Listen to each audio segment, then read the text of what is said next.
listen. Listen down into that sound. What is it? A current of air? Vibrating vocal cords? Your own eardrums? Something running in your head? It's all of these, but go still deeper. This sound is you vibrating. And who are you? Don't give me your name, address, and occupation. You know that's just a mask, a front, a big act. Who puts it on?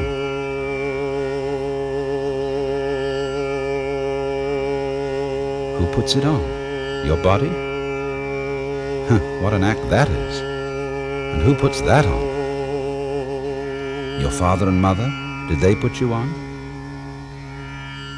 Come off it. You know very well who you are, but you won't admit it.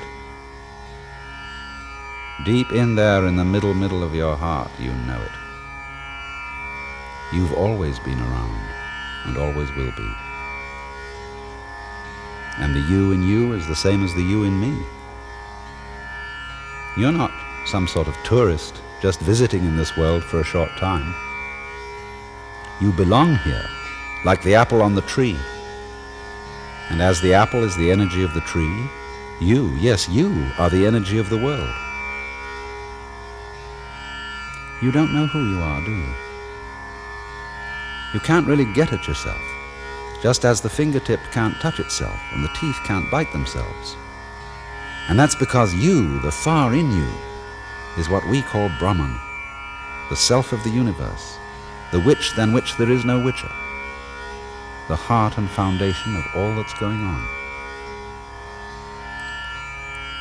You think you're going to die someday. Yes, that's because every now and then you have to go off so that you can know you're on. You can't have an up without a down, or a back without a front, or a light day without a dark night. The whole thing is pulse.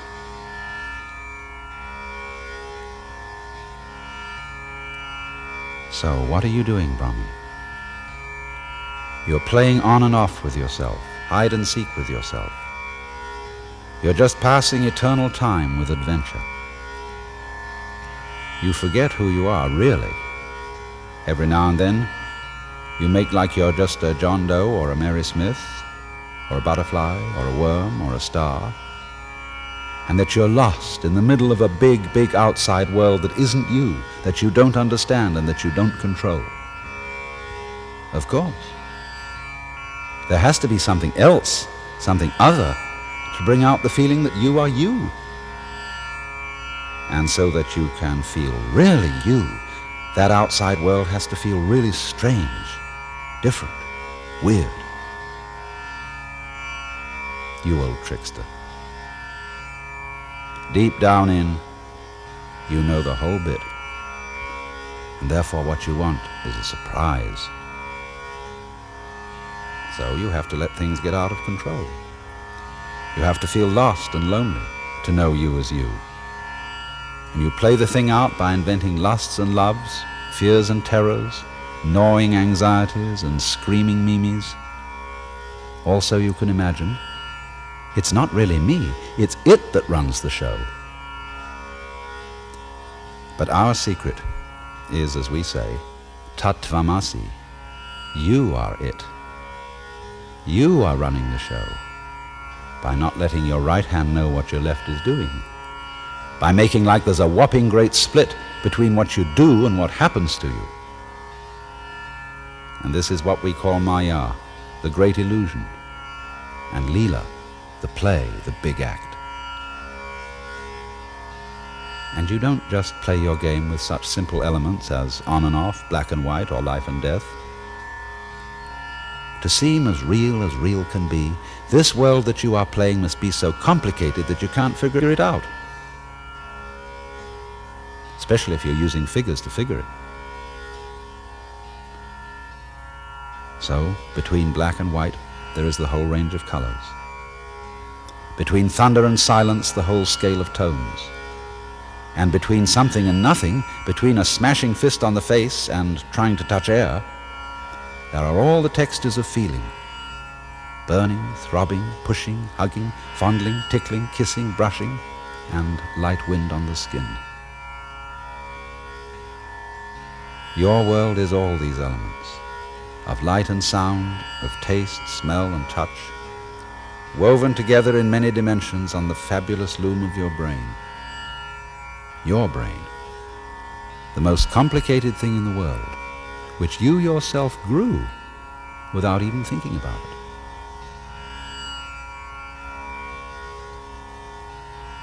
You have always been around.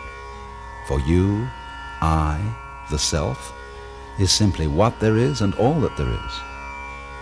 All of us are rays from one center, tits on one sow, sounds on one flute. Forever and ever. But it doesn't get monotonous, boring, because we keep forgetting it. We keep the ons on by putting offs between them. How big is it? And how long is on? And how long off? Don't take these figures literally, for their purpose is just to give an idea of vastness.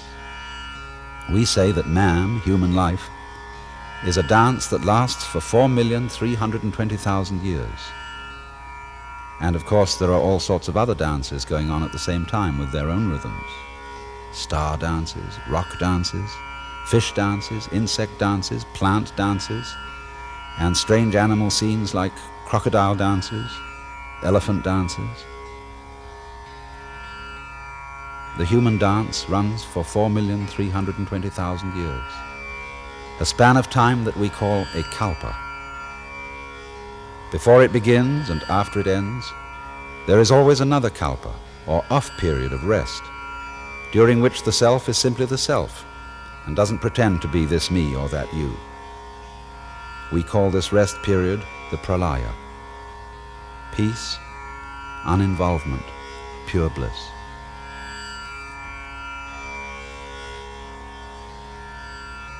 When 4,320,000 years of rest draw to a close, the Leela dance begins again, though it always seems like the first time. Every day is today. And then through many centuries, through many pulses of waking and sleeping, life and death, you stretch your world out through a span of time that varies in mood like the rainbow, running from purple to red, from royal delight to destruction and fire. For as there is no purple without red, there is no pleasure without pain. There are thus 4 great divisions of the kalpa. We call each one a yuga, and name them after the 4 throws in the Hindu game of dice. Krita, the perfect throw of 4. Treta, the slightly imperfect throw of 3. Dvapara, the throw of 2. And Kali, the worst throw of 1. And so the first period, the Krita Yuga, runs for 1,728,000 years, during which the whole world is as perfect as a fresh flower and as unblemished as the skin of a young girl. The second period, the Treta Yuga, is a little shorter. It runs for 1,296,000 years, during which a small element of evil and decay comes into life, and the tips of the petals are very slightly brown. The third period is the Dvapara Yuga, running for 864,000 years. The syllable Dva in Dvapara means 2, double or dual, so that in this age the powers of good and evil are equally balanced. The fourth period is Kali Yuga, running for only 432,000 years, in which the power of evil and destruction takes over. At the end, your eternal self takes the form of Shiva, the Lord of renewal through death, blue-bodied and 10-armed with a necklace of skulls, but with one hand in the gesture called Fear Not, as a reminder that all this is in illusion and play. And And then Shiva dances the Tandava dance, the dance of fire in which the material world is destroyed, and the self returns to the state of pralaya, of peace, uninvolvement, and pure bliss.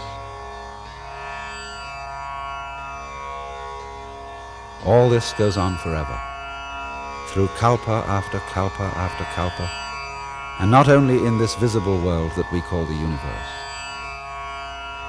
For this universe that we know is only a speck of dust in another universe, and all the specks of dust in this universe that we know contain minute universes without measure, boundless inward in the atom, boundless outward in the whole.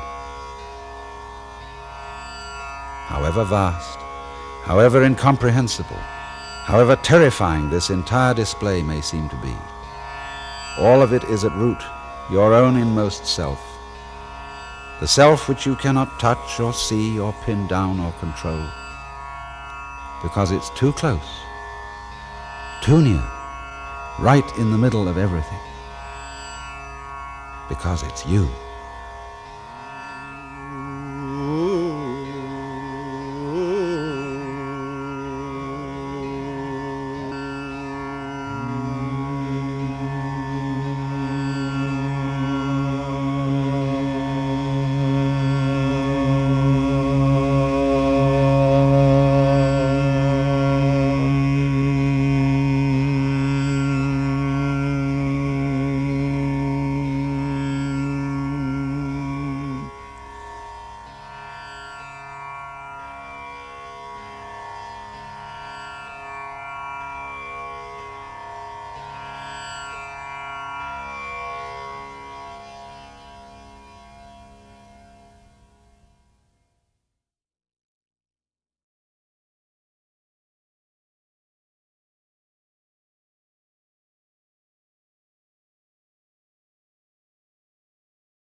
Om, this word is the whole universe. It is explained that everything past, present and future is the sound Om. And whatever is beyond these three divisions of time, that also indeed is Om.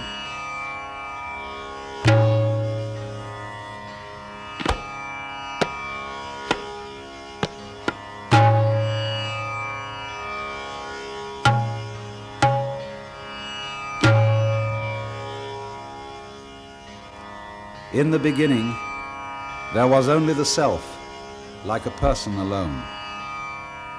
Looking around, it saw nothing other than itself. It first said, I am, and so there came the name I. Thus to this day, when one is asked, who is there, he replies, it is I, and then gives what other name he may have.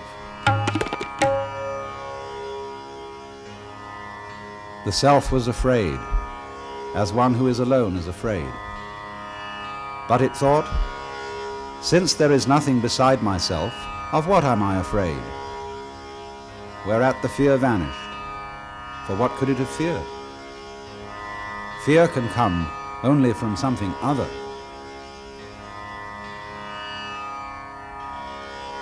But the self had no delight, as one alone has no delight. It desired another. It expanded to the form of male and female in tight embrace, and then fell into two parts. Thus it is that everybody is one half, like one of the halves of a split pea, and the missing half is filled by a spouse. Then he coupled with her and produced all human beings.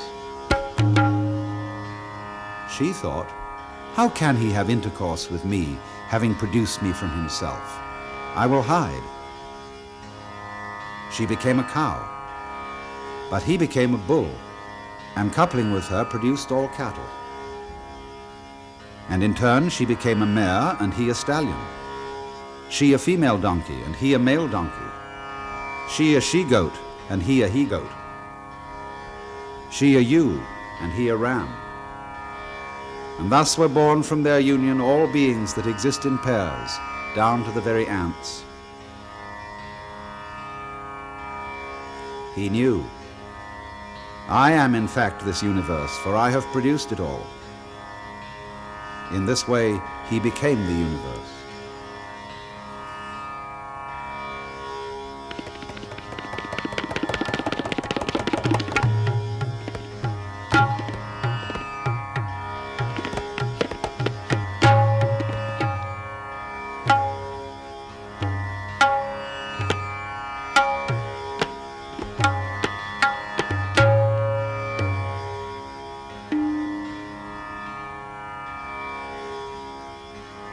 By whose direction is the mind aware of objects? By whose command does life first move? By whose will is this speaking uttered? And what God empowers the eye and the ear? It is the hearing of the ear, the awareness of the mind, the very sound of speech, the life of the breath, and the sight of the eye. Therefore the wise, surrendering themselves, go beyond this world and are immortal. But it is beyond the reach of sight, speech, and thought, and we neither know nor understand how it can be taught. It is other than the known and beyond the unknown. Thus we have heard from the wise.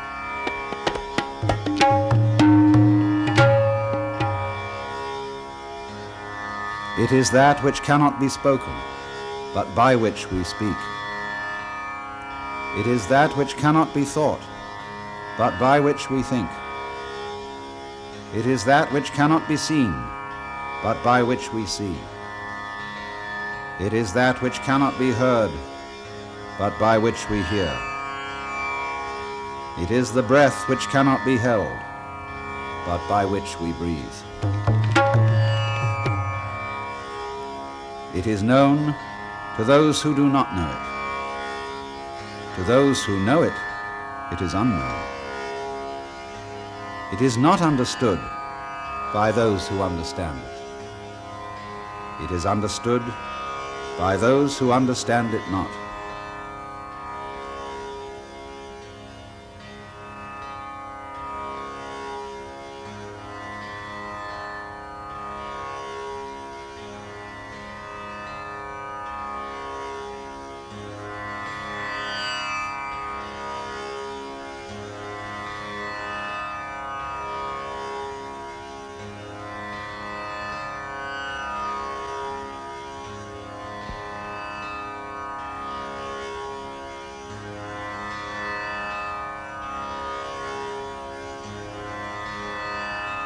There was never a time when I was not, nor you, nor these others.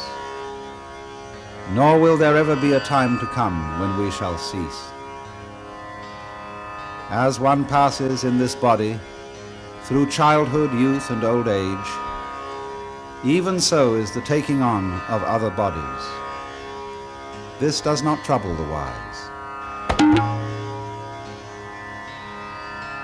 Of the non-existent there is no coming to be. Of the existent there is no ceasing to be. That by which all this is pervaded cannot be destroyed.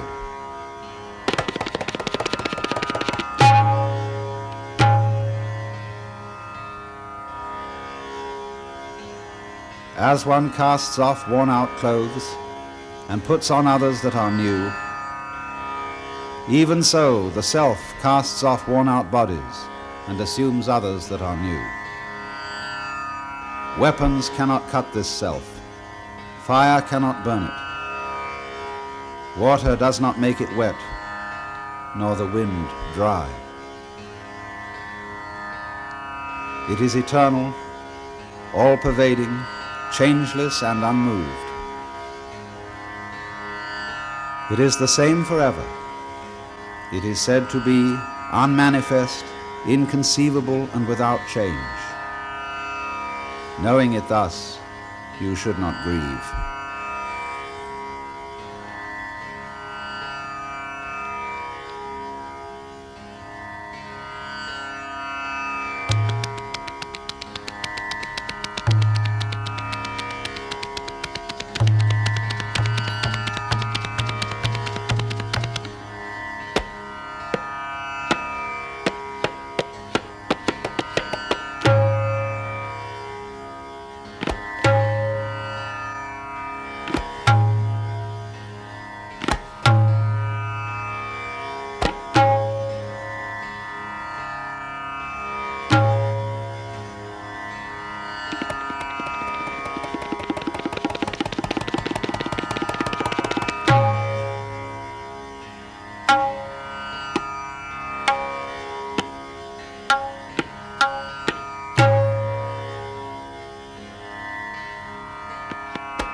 The knower, the central self, is not born and does not die.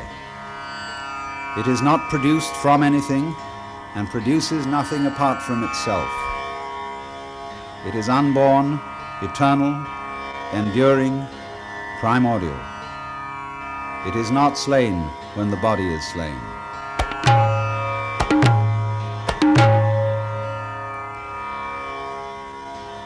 If the slayer thinks he slays, or if the slain thinks he is slain, neither understand.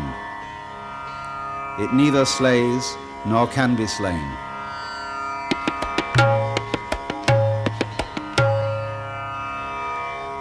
Smaller than the small, greater than the great, it is the self in the heart of all beings.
Bring here a fruit from that fig tree. Here it is, sir. Break it. Sir, it is broken. What do you see inside? There are, sir, these minute seeds. Break one of them. It is broken, sir. What do you see there? Sir, I see nothing at all. My son, that subtle essence which you do not see is the self of this whole universe. That is the real. That is the self. And you are it.